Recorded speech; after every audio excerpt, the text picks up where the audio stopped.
Hello दोस्तों, कैसे हैं आप? आज हम बात करेंगे भारत और नेपाल की रिलेशनशिप के बारे में और नेपाल की इम्पोर्टेंस इंडियन फॉरेन पॉलिसी के लिए अंदर जो स्पेसिफिक है। नेपाल की स्ट्रेटेजिक इम्पोर्टेंस आप कह लें, या नेपाल का जो जोग्राफिकल लोकेशन के कारण वो एक बफर स्टेट के तौर पर जो अहम रोल निभाता है उसके बारे में आप कह लें। भली आबादी के लिहाज से और क्षेत्र के हिसाब से नेपाल एक बहुत छोटा राष्ट्र है। आबादी के लिहाज से नेपाल दुनिया का 43rd स्टेट है और एरिया के हिसाब से 93rd स्टेट है, लेकिन हिंदुस्तान के लिए इसकी एक बड़ी अहम इंपॉर्टेंस है as a buffer state between China and India borders. Similarly Nepal वो जगह है जहाँ से गौतम बुद्ध निकलते हैं और हिंदुस्तान आकर शांति का संदेश पूरी दुनिया को देते हैं और बुद्ध धर्म की स्थापना करते हैं। नेपाल को हम वीर गोरखाओं का देश भी कहते हैं, जो हिंदुस्तान की गोरखा रेजिमेंट्स हैं और ब्रिटिश आर्मी में जो गोरखा रेजिमेंट्स का कल्चर है वो कहीं ना कहीं बल्कि नेपाल के गोरखाओं से ही निकल कर आया है। और आज भी बड़ी तादाद में हिंदुस्तान और ब्रिटेन दोनों नेपाल से भर्तियां करते हैं गोरखास की, और सालाना हिंदुस्तान तकरीबन 300 करोड़ रुपया एज अ पेंशन और जो पेमेंट्स हैं उसको जो हमारे रिटायर्ड गोरखा सोल्जर्स हैं उनको भेजता है बंगला थ्रू पोखरा और काठमांडू में जो ऑफिस है मिलिट्री हमारे, उनके थ्रू, पेंशन ऑफिस के थ्रू।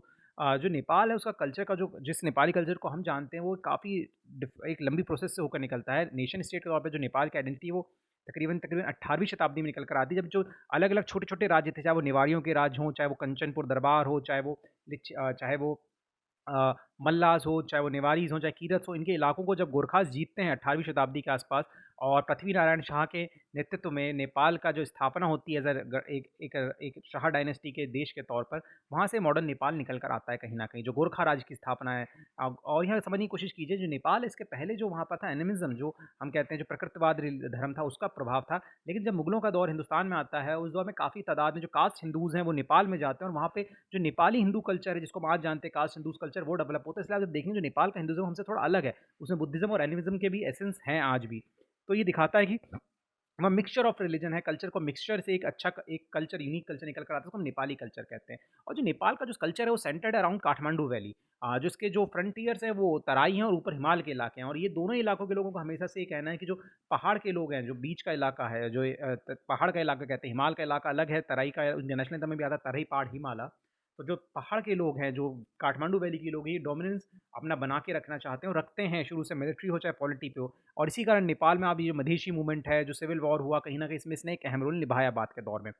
गोरखाज़ एक बड़ी पावर के तौर पे उभरते हैं 18वीं शताब्दी के आसपास, और गोरखाज़ हमारे जो कुमाऊँ का गढ़वाल का इलाका उस पे कब्ज़ा कर लेते हैं, सिक्किम को अपने डोमिनेंस में ले आते हैं, ये यूपी की बॉर्डर्स तक आ जाते हैं। सिमिलरली ये लोग कांगड़ा में जाते हैं जब भी पंजाब अलार्म्ड होता है, और रणजीत सिंह इनकी फ़ौजें इनको कांगड़ा फोर्ट जो हिमाचल का वहाँ रोकती है। जनरल अमर सिंह थापा के नेतृत्व में जो नेपाली फ़ौजें थीं वो लिटरली मतलब पंजाब के प्लेन्स तक आने को थीं। जो महाराजा रणजीत सिंह की फ़ौजें इन्हें वहाँ रोकती हैं, और यहाँ से कहीं न कहीं ब्रिटिशर्स अलार्म हो जाते हैं। सिमिलरली ब्रिटिशर्स का एक इंटरेस्ट भी था, ब्रिटिशर्स को एक रूट चाहिए था तिब्बत के साथ ट्रेड करने के लिए वुल का। अब होता ये है कि जो कश्मीर का इलाका है, जो लद्दाख का इलाका है, वहाँ से रूट इनएक्सेसिबल है, और जो मेन जो कॉरिडोर्स थे, जो रूट्स थे, जो पासेस थे, जो उत्तराखंड में थे, वो कंट्रोल में आ जाते हैं नेपालीज़ के, गोरखा रूल के अंडर। तो इनको ब्रिटेन कहीं न कहीं अपने इन्फ्लुएंस में लेना चाहता है। इसके नतीजे में होता ये है कि फर्स्ट एंग्लो ब्रिटिश वॉर होता है 1815-1816 के बीच में, और जिसके अंदर ब्रिटिशर्स बड़ी मुश्किल से जीतते हैं, और गोरखास नो डाउट बहुत रेजिलेंट और बहुत ब्रेव सामना करते हैं ब्रिटिश फोर्स का, लेकिन मॉडर्न वॉरफेयर की टेक्निक के कमी के चलते ब्रिटिशर्स ये लड़ाई जीत जाते हैं। गौर करने की बात यह है कि जो नेपाल के गोरखा वॉरियर्स हैं उनकी वीरता से ही प्रभावित होकर ब्रिटिशर्स अपनी आर्मी में गोरखा रेजिमेंट का जो कल्चर है वो कहीं ना कहीं डेवलप करते हैं, और आज तक ब्रिटिश और आपकी जो ब्रिटिश और इंडियन आर्मी है इसमें गोरखा रेजिमेंट्स हैं, और highest number of Victoria crosses में से कुछ इन्होंने जीते हैं। इंडिया के अंदर भी जो फेमस हैं गोरखाज अपने वैलर के लिए, अपनी रिस्पेक्टफुल इंडिया, तो ना केवल आर्मी बल्कि हमारी पैरामिलिट्री फोर्सेस और कई स्टेट्स की पुलिस में भी गोरखाज का रिक्रूटमेंट होता रहा है। तो नेपाल और उस समय का ब्रिटिश इंडिया की जो ट्रीटी है, या ईस्ट इंडिया का जो एरिया था, उसकी ट्रीटी जो है जो रिलेशनशिप को जो हम कहते हैं जो रिलेशनशिप को जो डिक्टेट करता है, वो जो एग्रीमेंट था वो ट्रीटी ऑफ सागौली था, जो 1816 में दोनों देशों के बीच में हुआ। देखिए, जो ये ट्रीटी था बेसिकली, ये क्या करता था, ये ट्रीटी ने नेपाल को फ़ोर्स किया कि वो अपने टिहरी गढ़वाल का जो इलाका है वो सरेंडर करे, सिमिलरली सिक्किम पे से अपना इन्फ्लुएंस को ख़त्म करे, और अपने पीछे के बैकयार्ड बॉर्डर में जाए और ब्रिटिश रेजिडेंट को अपने यहाँ रहने दे काठमांडू में, जो रेसिडेंसी था। इससे पहली बार जो वहाँ की लोकल पॉलिटिक्स में उसमें ब्रिटिश इन्फ्लुएंस आना शुरू होता है, और धीरे धीरे जो नेपाल है वो एक ब्रिटिश का एलाई के तौर पर डेवलप होता है, और एक स्ट्रॉन्ग एलाई के तौर पर डेवलप होता है। खास करके 1857 के रिवॉल्ट में नेपाल ना केवल दूर रहता है म्यूटिनीरियर्स से, सिमिलरली वो ब्रिटेन की सपोर्ट करता है, जिसके नतीजे में तराई का इलाका है जो आज एक बोन ऑफ कंटेंशन है नेपाल की पॉलिटिक्स में राइट्स को लेकर, वो Britain as a gift Nepal को देता है अवध में से और बिहार के इलाकों में से देके, जिसे नया मुल्क कहा जाता है। यहाँ पर खेती बाड़ी के लिए जो नेपाली गवर्नमेंट है वो तराई से लोगों को, जो हमारा भोजपुर का बेल्ट है, जो हमारा मैथिली का बेल्ट है, उन लोगों को बुलाती है भाई एग्रीकल्चर की जंगल साफ करके। तो इस चक्कर में वहाँ पे जो आबादी वो तेज़ी से बढ़ती है, और वो आबादी नेपाली भाषा ना बोलते हुए वो आबादी थी मैथिली और भोजपुरी भाषा वाली। इन लोगों का हमेशा से इल्ज़ाम रहा है कि जो नेपाल की गवर्नमेंट ऊपर पहाड़ों में बैठी वो हमारे साथ डिस्क्रिमिनेट करती है और हमें कभी भी ड्यू पॉलिटिकल शेयर नहीं मिला, और ये बिल्कुल सच है। यही वो दौर था जब नेपाल के अंदर मुल्की आइन आया। मुल्की आइन जो थे वो लेकर आए शाह डायनेस्टी। शाह डायनेस्टी की कहानी भी बहुत अलग है। Sorry, Rana dynasty. राणा कौन थे? राणा बेसिकली प्राइम मिनिस्टर थे नेपाली गवर्नमेंट के अंदर, जैसे यहाँ पेशवा हुआ करते थे छत्रपति के। लेकिन जो कोर्ट मैस्कर हुआ, कोर्ट मैस्कर के अंदर बेसिकली जो राणास थे, इन्होंने अपनी ताकत को पूरी तरह से असर्ट किया नेपाली कोर्ट के अंदर, और राजा को एक फिगर हेड बना के रख दिया। कोर्ट मैस्कर 1846 में हुआ था, और इसके अंदर बेसिकली राणाज ने जो अपने जितने राइवल सेक्शन थे उनको मार दिया, राजा की फैमिली को मार दिया, और राजा को एक प्रिजनर के तौर पे लिटरली महल में कैद कर दिया, और राजा केवल नाम के राजा रह गए। और इन्होंने सारी ताकत खुद के हाथ में ली। जिस तरह से पेशवाओं ने धीरे धीरे सारी ताकत अपने हाथ में एक्यूमुलेट करके छत्रपति को एक नाम की पॉलिटिकल एंटिटी, एक सिंबलिक हेड के तौर पे स्टैब्लिश कर दिया, उसी तरह यहाँ पर हुआ। और कोर्ट मैस्कर के बाद राणाशाही का दौर आया। राणाशाही hereditary prime minister Rana families में रहे। पहले थे शमशेर जंग बहादुर राणा, जो उनके फाउंडिंग फादर थे। यही मुल्की आइन लेकर आए। मुल्की आइन में इनकी फैमिली की पावर को इस्टेब्लिश किया गया, ज़मींदारी सिस्टम लाया गया, बेगारी सिस्टम। ये काफ़ी डिस्क्रिमिनेटरी टाइप का था। नेपाली भाषा को यहाँ से पहली बार प्रयोग को सरकारी तौर पर मान्यता दी गई। आप अगर बात करें राणा डायनेस्टी की, तो इसने 1950s तक नेपाल पे रूल किया, और जो आज का नेपाल है इसके पॉलिटिकल डेवलपमेंट में इस फैमिली का एक अहम रोल है। चाहे वो नेगेटिव हो चाहे वो पॉजिटिव हो, एक बड़ा प्रॉब्लमेटिक इशू है।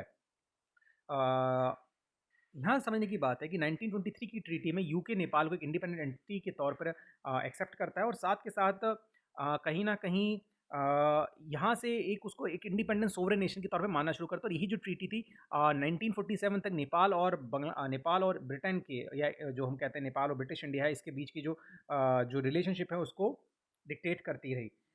नेपाल के अंदर अगर आप देखें, जो उनका इंटेलिजेंसिया था, वहाँ नेपाल में मॉडर्न एजुकेशन ना होने के कारण वो बेसिकली इंडिया आगे पढ़ते थे, खास करके बनारस में, जिसमें गिरजा प्रसाद कोइराला भी शामिल थे, नेपाली कांग्रेस के फाउंडिंग फादर्स में से एक थे। और कहीं ना कहीं इस कारण से इंडियन फ्रीडम स्ट्रगल का काफ़ी असर पड़ा नेपाली फ्रीडम स्ट्रगल पर भी।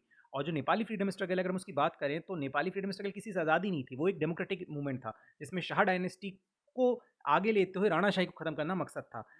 हिंदुस्तान जब आज़ाद होता है 1947 में, तो नेपाल और इंडिया 1950 की फ्रेंडशिप ट्रीटी करते हैं। और ये जो ट्रीटी थी बेसिकली, ये ट्रीटी जो थी जुलाई 1950 में होती है। इसमें 10 आर्टिकल्स थे, जिसमें से मेन आर्टिकल नंबर 5 था, जिसके तहत फ्री ट्रेड एग्रीमेंट हुआ दोनों देशों में। और साथ में भारत ने इजाज़त दी कि नेपाल हथियारों का इंपोर्ट थ्रू इट्स पोर्ट कर सकता है। आर्टिकल 6 कहता है कि दोनों देशों के जो नागरिक हैं वो आसानी से बिना किसी कागज़ पत्री के दोनों के देशों की बॉर्डर में आ जा सकते हैं। 7वां ये कहता है कि दोनों राष्ट्र अपने दोनों देशों के नागरिकों को नागरिकों के बराबर मेजॉरिटी अधिकार देंगे, कुछ अधिकारियों को छोड़कर, मतलब नागरिकों को ट्रीट करने से। कारण है कि कई सारे नेपाली आज हिंदुस्तान में रहते हुए यहाँ की नागरिकता हासिल कर चुके हैं, वो हमारी सोसाइटी का एक हिस्सा बन चुके हैं, वो यहाँ प्रॉपर्टीज़ ले सकते हैं, वो यहाँ सेटल्ड हो सकते हैं एक खास वक्त के बाद।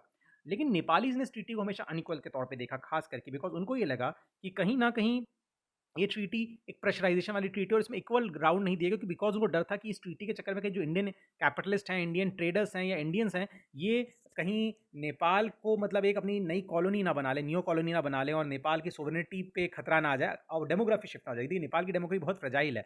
ऑल दो तराई का इलाका टोटल एरिया का 40% के आसपास, लेकिन आबादी 50% से ऊपर तराई में रहती है, जो ऑलरेडी इंडिया के नज़दीक है कल्चर और हिस्टोरिकल से लिंक में। तो कहीं ना कहीं नेपाल के अंदर एक कॉन्स्टेंट डर था कि ये जो एग्रीमेंट है नेपाली नेशनलिस्ट के दिमाग में, वो कहीं ना कहीं नेपालीज की डेमोग्राफिक स्ट्रक्चर और नेपाल की स्टेबिलिटी को नेगेटिवली इम्पैक्ट कर सकता है, जिसके नतीजे में 1952 में नेपाल ने जो इंडियंस का राइट था प्रॉपर्टी खरीदने का, वो ख़त्म कर दिया नेपाल के अंदर। 1950s का जो दौर है वो बेसिकली राणास के गिरने का दौर है, जब राणास का पतन शुरू होता है और यहाँ से जो राजा त्रिभुवन थे और जो नेपाली कांग्रेस है उनका प्रभाव शुरू होता है। अब होता क्या है, इसकी कहानी बड़ी अलग है। त्रिभुवन अपनी फैमिली, अपने बेटे महेंद्र और पोतों के साथ इंडिया भागकर आ जाते हैं, एम्बेसी में चले जाते हैं, इंडियन एम्बेसी में, और वहाँ से यहाँ इंडिया आ जाते हैं। ये कहते हुए कि जो राणाज हैं वो उनकी जान के लिए खतरा है, प्लस हम राणाज हमने ट्रस्ट नहीं रखते, वो हमारे प्राइम मिनिस्टर से नहीं है। और वो एकदम से नेपाली कांग्रेस की तरफ हो जाते हैं, जो राणाशाही के खिलाफ थी, नेपाली कांग्रेस और जो स्टूडेंट मूवमेंट थे। फाइनली 1950s में राणा सिस्टम अबॉलिश होता है और एक कॉन्स्टिट्यूशनल मोनार्की अंडर रकिंग त्रिभुवन आती है। लेकिन यहाँ गौर करने की बात है कि राजाज भी विलिंग नहीं थे एक प्रॉपर वेस्टर्न स्टाइल जो डेमोक्रेसी होती है, मोनार्कियल डेमोक्रेसी, उसे स्टैब्लिश करने के लिए। उन्होंने ऐसा सिस्टम को बढ़ावा दिया, इसमें रॉयल्टी की ताकत हमेशा ज़्यादा रही और वो हमेशा वक्त बेवक्त गवर्नमेंट में इंटरफेयर करते रहे। जो उनके बेटे थे किंग महेंद्र, उनको शायद ये जो डेमोक्रेटिक राइट्स हैं इतने पसंद नहीं है, इसलिए 1960 में उन्होंने डेमोक्रेटिकली इलेक्टेड गवर्नमेंट कोइराला की हटा दी और उस जगह पंचायती सिस्टम लाया। पंचायती सिस्टम बेसिकली कुछ नहीं था, उसमें विलेज हेड्स के थ्रू गवर्नमेंट चलती थी और वो अपने रिप्रेजेंटेटिव चुनती थी। तो इसमें क्या हुआ कि आप मैनिपुलेट कर सकते हैं वोट्स को, जो विलेज लीड्स है वो मैनिपुलेट कर सकते हैं, राजा के फेवरेट लोग आ सकते हैं, राजा की मर्जी किसको अपॉइंट करना, साथ में राजा ने अपने पास ताकत रखी पार्लियामेंट को जब चाहे अबॉलिश करने की, अपनी मर्जी से प्राइम मिनिस्टर्स को हटाने की और हर लॉ को वीटो करने की। तो एक रियल डेमोक्रेसी नेपाल में आ नहीं पाई। इस बीच अगर आप देखें इंडिया बांग्लादेश की रिलेशनशिप भी ठीक ठाक रहे। शुरुआत में इंडिया ने एक इंपॉर्टेंट रोल अपनाया, किंग त्रिभुवन को अपने शरण दी। इंडिया ने उस समय नेपाल के अंदर डेमोक्रेसी को सपोर्ट किया, नेपाली कांग्रेस को सपोर्ट किया। नेपाली कांग्रेस के लोगों की एक्टिविटी सेंटर इंडिया का बिहार और यूपी था, स्पेसिफिकली बनारस बीएचयू। लेकिन 1960s और 70s के दौर में कुछ ऐसी चीज़ें हुई जिससे इंडिया नेपाल कहीं ना कहीं आपस में दूर होने लगे। इनिशियली नेपाल के साथ एक इशू और था इंडिया के नज़दीक, नेपाल डरता था कम्युनिस्ट चाइना से। उसको ये लगता था कि कल को हो सकता है कम्युनिस्ट चाइना जिस तरह से तिब्बत को अनेक्स किया नेपाल को भी कर ले। इसका नेपाल की नज़दीकियाँ हिंदुस्तान से ज़्यादा थी और हिंदुस्तान के लिए नेपाल इंपॉर्टेंट था एक बफर स्टेट के तौर पे, क्योंकि हिंदुस्तान भी नहीं चाहता था कि वो नेपाल चाइना के साथ इतनी लंबी बॉर्डर शेयर करे। तो कहीं ना कहीं हमारी रिलेशनशिप काफ़ी मजबूत थी उन दौरों में नेपाल के साथ। लेकिन इसमें एक बड़ा जो शिफ्ट आता है वो अगर आप बात करें तो वो था सिक्किम के बाद में। जब हिंदुस्तान सिक्किम का एनेक्सेशन कर लेता है तो नेपाल के मन में एक सेंस ऑफ हम कहेंगे सेंस ऑफ सस्पिशन आता है कि भैया आज इन्होंने ये चीज़ नेपाल के साथ की, कल कोई हमारे साथ भी कर सकते हैं। नेपाल ने, इंडिया ने एक्चुअली क्या किया था 1975 में, जब उनको लगा कि सिक्किम के जो राजा हैं नांगमयाल साहब, ये कहीं ना कहीं एंटी इंडियन स्टैंड ले रहे हैं। सिक्किम उस समय तक हमारे एक एसोसिएट स्टेट था, मतलब सिक्किम एक इंडिपेंडेंट नेशन था बट उसकी फॉरेन पॉलिसी और डिफेंस इंडिया के हाथों में था। तो कहीं ना कहीं इंडियन गवर्नमेंट को लगा कि शायद जो ये नांगमयाल है, जो वहाँ के राजा हैं सिक्किम के, ये कहीं ना कहीं एंटी इंडियन स्टैंड ले रहे हैं और शायद ही प्रो चाइना हो रहा है। तो वहाँ पे जो democratic movements under the Nepali ethnic लोग, उनको इंडिया सपोर्ट करता है और फाइनली जो उनकी गवर्नमेंट को रिकॉग्नाइज करते हो, इंडिया अपना मर्जर कर लेता है सिक्किम के अंदर। तो यहाँ से कहीं ना कहीं सेंस ऑफ सस्पिशन आता है किसके दिमाग में, नेपाल के अंदर में, कल कोई हमारे यहाँ भी हो सकता है। जिस चक्कर में जो जोन ऑफ पीस की बात निकल कर आती है 70s और 80s के दौर में, जो बात किंग महेंद्र करते हैं वो निकल कर आती है कहीं ना कहीं। और नेपाल हमसे थोड़े दूरी बनाते हुए अपनी रिलेशनशिप चाइना और पाकिस्तान के साथ थोड़ी मजबूत करने की कोशिश करता है, जिसके कारण हमारे रिलेशनशिप कुछ समय के लिए काफ़ी ठंडे हो जाते हैं। इसकी अगर हम बात करें आगे की तो 90s, यहाँ से अगर आप बात करें 1990s में जो किंग वीरेंद्र हैं वो पार्लियामेंट्री डेमोक्रेसी लेकर आते हैं नेपाल के अंदर। उनका लेकिन वो भी रियल डेमोक्रेसी नहीं थी, बिकॉज राजा जो थे वो सुपीरियर रहते हैं और वो हमेशा एक पॉलिटिक्स में इंटरफेयर डालते रहते हैं, कॉन्स्टेंट इंटरफेयर। 1996 में मॉइस्ट इंसर्जेंसी वहाँ शुरू होती। मॉइस्ट वही माओवादी जो हमारे यहाँ हैं, उनका डिमांड यही था कि तराई के लोगों को हक मिले, जो दबे कुचले उन्हें हक मिले, जो जमींदारी सिस्टम है अबॉलिश हो, लैंड रिफॉर्म्स हो, गरीबों के पास हक और राजशाही जाए। 2001 इसमें तकरीबन 16,000 लोग मरे इस पूरे सिविल वॉर में 10 साल के दरमियान में, अगर आप देखें 96 से 2006 के आते थे। 2001 में जो किंग ज्ञानेंद्र हैं वो राजा बनते हैं, क्योंकि किंग वीरेंद्र की हत्या हो जाती है उनके बेटे के द्वारा। इसको लेके आज तक किंग जो प्रिंस दीपेंद्र थे, आज तक एक बड़ा कंट्रोवर्शियल थ्योरी कुछ लेकर, इसमें ज्ञानेंद्र का हाथ था, कुछ लोग कहते हैं इंडिया का भी हाथ था। खैर अगर आगे आते हैं तो 2006 में नेपाल के अंदर डेमोक्रेटिक रेवोल्यूशन होता है, क्योंकि किंग ज्ञानेंद्र 2001 में लगा देते हैं मार्शल लॉ, और वो लगातार प्राइम मिनिस्टर बदलते रहते हैं। वो रूरल एरियाज़ में सप्रेशन का मूवमेंट चलाते हैं नक्सल्स, और इसके कारण जो नक्सल क्या माओइस्ट, उसके चक्कर में जो सपोर्ट बेस और रॉयल्टी का काम होता है स्पेसिफिकली रूरल इलाकों में। आर्मी भी इससे थक जाती है कि अपने ही लोगों से लड़ रही है, और इंडिया इस पर प्रेशर बनाता है। इंडिया हथियारों की इंपोर्ट को रोक देता है, जिसको एक्सपोर्ट को रोक देता है, जिससे बचने के लिए जो नेपाल है वो चाइना से हथियार मंगवाने चाइना और पाकिस्तान से हथियार मंगवाने की कोशिश करता है। फाइनली जब बढ़ते हुए प्रेशर और जन आंदोलन, जिसमें 7 पार्टीज जो राइवल पार्टीज थी, जिसमें Nepali Congress, Nepali communist party, Maoist party थी, अपने अलायंस बनाते हैं मधेशी ग्रुप्स, और फाइनली एक बड़ा जन आंदोलन होता है जिसके सामने राजा को झुकना पड़ता है। और 2006 में वो अपनी सत्ता छोड़ के एक मोनार्कियल सिस्टम बनाते हुए पावर दे देते हैं अंतरिम गवर्नमेंट को, जो कि अंतरिम असेंबली थी उसको। फाइनली 2008 में पहली बार इलेक्शंस होते हैं, जिसके अंदर नेपाल को फेडरल रिपब्लिक डिक्लेयर किया जाता है, और जो तकरीबन 200 साल की राणा शाही शाह डायनेस्टी थी उसका खात्मा होता है, और नेपाल के अंदर डेमोक्रेटिक कंट्री बनती है, जिसमें पहले प्राइम मिनिस्टर जो फॉर्मर माओइस्ट लीडर थे प्रचंड वो बनते हैं, और जो प्राइम मिनिस्टर थे और जो प्रेसिडेंट थे वो हमारे बनते हैं डॉक्टर रामबरन यादव। रामबरन यादव ने जो अपनी पढ़ाई है वो कलकत्ता मेडिकल कॉलेज से की थी, वो प्रेसिडेंट बनते हैं। नेपाल अपना कॉन्स्टिट्यूशन बनाने की कोशिश करता है। कॉन्स्टिट्यूशन बनाने में बड़ी दिक्कत आती है नेपाल में। कॉन्स्टिट्यूशन में से जो सबसे बड़ी इशू थे वो फेडरलिज्म का इशू था, लैंग्वेज का इशू था। जो तराई के लोग थे वो अपनी भाषाओं को भी बराबर का अधिकार देना चाहते, साथ के साथ जो कहना है उनका ये डिमांड था, जो तराई और पहाड़ के लोग थे, हिमालय के नॉट पहाड़ के, कि जो उनके साथ हिस्टोरिकल डिस्क्रिमिनेशन होता रहा जॉब्स में, इन्हें खत्म किया जाए, आप उनका इंश्योर करें, सोशल जस्टिस मिलो, साथ के साथ जो तराई है उसको उसकी डेमोक्रेटिक से मिले। अभी तक ये हो रहा था कि जो आबादी भली तराई में ज़्यादा थी, वो पार्लियामेंट की सीटें हमेशा से वैली में कॉन्सेंट्रेटेड थी। जो मेजोरिटी रही है वो हमेशा से वैली की रहेगी, वैली की जो सीट्स हैं पार्लियामेंट की, उनकी साइज़ छोटी रखी गई, आबादी छोटी ही रखी गई। और वही जो इलाका आपका इधर का है, हम कहेंगे तराई का, यहाँ बड़े-बड़े क्षेत्र बनाए गए कम आबादी वाले, ज़्यादा आबादी वाले। तो मतलब एक डिस्क्रिमिनेशन ही, सिस्टमैटिक डिस्क्रिमिनेशन कहीं न कहीं नेपाल की गवर्नमेंट करती रही है तराई के लोगों के साथ। अगर आप यहाँ बात करें कि किस चीज़ की, तो यहाँ जो इसको लेके नेपाल में बड़े-बड़े मूवमेंट्स होते रहे। 2010 के आसपास जो मधेशी मूवमेंट हुआ, 2015 का मधेशी मूवमेंट, जिसमें लगातार मधेशीज़ अपनी डिमांड्स को फॉरवर्ड करते रहे। और इस कारण नेपाल का जो कॉन्स्टिट्यूशन बिल्डिंग प्रोसेस है वो लगातार लेट होता रहा, एक्सटेंशन होता रहा। फाइनली जाके 2015 में अपना कॉन्स्टिट्यूशन बना पाए, जिसमें फेडरल सिस्टम अपनाया गया और नेपाल को प्रोविंसेस में बांटा गया। 7 प्रोविंस है, लेकिन अब इनमें दिक्कत आज भी है कि जो तराई की प्रोविंसेस हैं वो कहती हैं उनको डेमोक्रेटिक से या उनका इतना शेयर नहीं है नॉर्थ की गवर्नमेंट में, मतलब सॉरी फेडरल गवर्नमेंट में। 2008 के इलेक्शन में जो कम्युनिस्ट पार्टी है, बेसिकली सीपी, इनका मर्जर हो जाता है कम्युनिस्ट पार्टी ऑफ नेपाल का और communist party of Nepal Maoist का, जिसके नतीजे में जो केपी ओली हैं वो प्राइम मिनिस्टर बनते हैं 2018 में। और दहल जनरल सेक्रेटरी हैं इस समय उसके, और इसमें अभी पार्टी में इनर टसल चल रहा है। जो दहल का फैक्शन है वो ओली के फैक्शन से लड़ रहा है, और ओली जो है प्रो चाइना होते जा रहे हैं। कहीं ना कहीं जो दूसरा फैक्शन, उसको ये लगता है कि जो बढ़ता हुआ चाइनीज़ इम्पैक्ट है वो नेपाली कांग्रेस को कहीं एक एक एक पपेट रिजीम ना बना दे under the Chinese Communist Party. तो ये एक इंटरनल टसल लगातार चल रहा है। मधेशी मूवमेंट ऑल्दो अभी उतना ज़्यादा वायलेंट नहीं है, लेकिन स्टिल वहाँ पे एक सेंस ऑफ अनसेटिस्फेक्शन काफ़ी ज़्यादा। और ये जो मधेशी मूवमेंट है, इसने हिंदुस्तान और नेपाल के रिलेशनशिप में बड़ा एक इंपॉर्टेंट रोल निभाया है, चाहे उसे आप नेगेटिव कह लें चाहे पॉजिटिव आप कह लें। मधेशी मूवमेंट 2006 से 2007 से 2016 तक चला, उसमें काफ़ी लोगों की डेथ भी हुई है। नेपाल में अगर आप बात करें तो बेसिकली उनके पास प्रतिनिधि सभा है और एक राष्ट्रीय सभा है। अब प्रतिनिधि सभा जो है उसके अंदर टोटल जो होते हैं वो 257 मेंबर होते हैं, जिसमें 165 डायरेक्ट चुने जाते हैं और बाकी जो 110 हैं वो प्रोपोर्शनल रिप्रेजेंटेशन से चुने जाते हैं।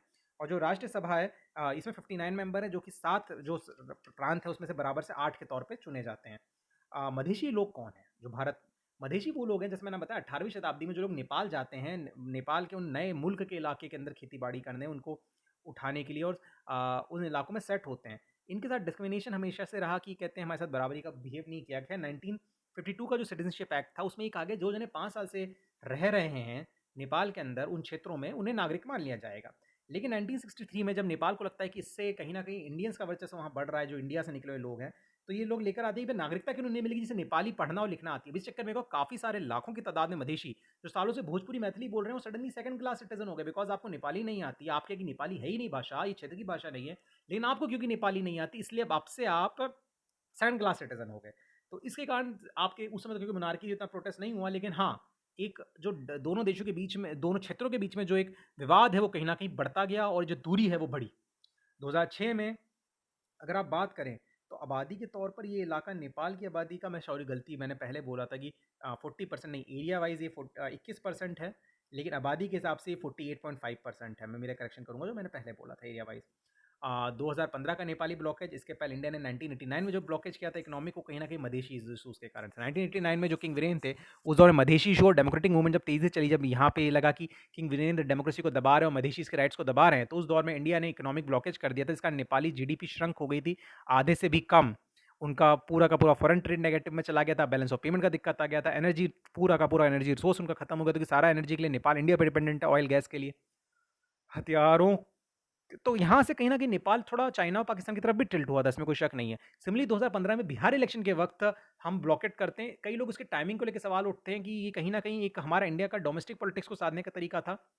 लेकिन उस समय ये कोई डिनाई नहीं कर सकता नेपाल में वायलेंस का केसेस था। ऑल्दो इंडिया इस ब्लॉकेट के लिए मना करता है, इंडिया कहता है हमने कभी ब्लॉकेट किया ही नहीं, ट्रक्स वाले नहीं जा रहे थे। लेकिन काफ़ी हद तक लोग ये कहते हैं कि इंडिया ने इनडायरेक्ट वे में सप्लाईज़ रोकी थी, जिसके नतीजे में लिटरली काठमांडू के अंदर पेट्रोल की राशनिंग करनी पड़ गई थी। प्राइसेस बहुत ज़्यादा राइज़ कर गई थी। गैस के सिलेंडर मतलब अगर हमारी करेंसी में देखें 3 से 4 हज़ार का एक सिलेंडर उस दौर में बिक रहा था 2015 में। तो बड़े लोगों ने बुरा वक़्त, और इसने रिलेशनशिप में नेगेटिव असर डाला। इंडिया नेपाल रिलेशनशिप में बता चुका हूँ, 1950 की ट्रीटी पर बेस है।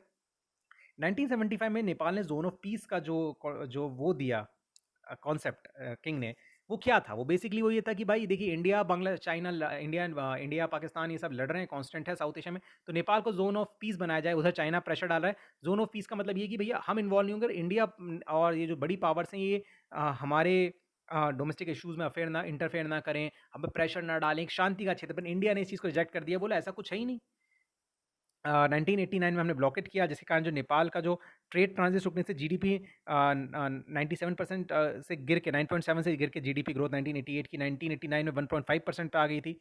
2005 में अगर आप बात करें तो जो प्रचंड ने एक बड़ा प्रचंड जो प्राइम मिनिस्टर जब बने तो उन्होंने हमेशा ट्रेडिशनली नेपाल के प्राइम मिनिस्टर पहला दौरा इंडिया का करते हैं, उन्होंने पहला दौरा चाइना का किया। तो इससे कहीं ना कहीं वो सिग्नल गया शायद नेगेटिव सिग्नल के तौर पे कि भाई अब चाइना एक मेजर अलाय हो सकता है। ऑल्दो वो गवर्नमेंट इतनी कभी स्टेबल रही नहीं और इंडिया नेपाल की रिलेशनशिप ठीक ठाक रही, लेकिन फिर भी मैं कहूँगा कि हाँ, चाइना का प्रभाव 2005 के बाद से बढ़ना शुरू हो जाता है। हाँ, हाइड्रो पावर को लेके हमारी मतलब बहुत ज़्यादा दिक्कतें हैं दोनों देशों के बीच में, हाइड्रो पावर शेयरिंग को लेके, रिवर शेयरिंग को लेके, इसमें भी डिस्कस करेंगे। खैर रिलेशनशिप बेहतर भी 2014 में मोदी गवर्नमेंट ने 1 बिलियन डॉलर का जो हाइड्रो इलेक्ट्रिक प्रोजेक्ट है उसको सपोर्ट किया। इसके सिवाय हम लोग लगातार नेपाल को क्रेडिट लाइन देते रहते हैं, उनकी एनर्जी सप्लाई हमारे यहाँ से वो हमारे पोर्ट्स यूज़ करते हैं, लेकिन हमारे बीच में कॉन्फ्लिक्ट बढ़ते हैं। 2015 में बुद्धा की जन्म प्लेस को लेकर कॉन्फ्लिक्ट हुआ, जिसमें नेपाल ने ये कहा कि बुद्धा उनका है, उसको लेकर बड़ा कंट्रोवर्सी हुई कि इंडिया के कैसे तो नेपाल के हैं। फिलहाल अभी केपी ओली जी को नया भूत चढ़ा था कि राम जी हमारे हैं, तो वो आजकल एक नई नई कंट्रोवर्सी को जन्म दिया जा रहा है। 2017-2018 में दोनों के बीच में 8.2 बिलियन डॉलर का ट्रेड था, जिसमें नेपाल का एक्सपोर्ट इंडिया को केवल 445 मिलियन का है। तो आप समझ सकते हैं हमारे लिए कितना एक अच्छा मार्केट है। ह्यूमन ट्रैफिकिंग एक मेजर इशू दोनों के बीच देशों के बीच में। हर साल कहा जाता है कि 5,000 से लेकर 10,000 नेपाली लड़कियों को सेक्स ट्रेड के लिए इंडिया लेकर आया जाता है, धोखा से या किडनैप करके। और नेपाली गवर्नमेंट कहती है कि इंडिया गवर्नमेंट शायद उतना अच्छा रोल नहीं निभा रही, इंडिया की स्टेट गवर्नमेंट उन लड़कियों को रिकवर करने में। देखिए नेपाल का इंपॉर्टेंस हमारे 2015 का ब्लॉकेज एक मेजर इशू था, जब इंडिया ने ब्लॉक किया ट्रांसपोर्ट जो सप्लाई था एनर्जी का और दूसरी चीज़ों का नेपाल के अंदर, उससे नेगेटिव इंपैक्ट पड़ा, खासकर Indian median coverage after the earthquake of Nepal. देखिए जब नेपाल में अर्थक्वेक आया उस समय जो इंडिया की मीडिया का जो कवरेज था वो बड़ा अजीब सा था। कुछ लोगों का ये मानना है कि उससे नेपाल में एक बड़ा नेगेटिव परसेप्शन बना इंडिया को लेकर कि जो इंडियन मीडिया है वो नेपाल को एक बड़ा कमज़ोर सा देश समझती है और ये दिखा रही कि बड़ा एहसान हमने कर दिया। तो शायद पहली बार इंडिया ने इतना खर्चा किया नेपाल के रिकंस्ट्रक्शन प्रोसेस में, लेकिन जो हमारी मीडिया की गलती रही, जो हमारी मीडिया ने कि मतलब उस तरह से नेपाल को प्रेजेंट किया कि नेपाल बड़ा एक कमज़ोर सा देश है, नेपाल को हमारी मदद की ज़रूरत है, नेपाल का मदद करने एहसान किया, तो उस कारण जो नेगेटिव परसेप्शन इंडियन मीडिया का जो सेट आउट हुआ है वो शायद आज तक नहीं धुल पाया है।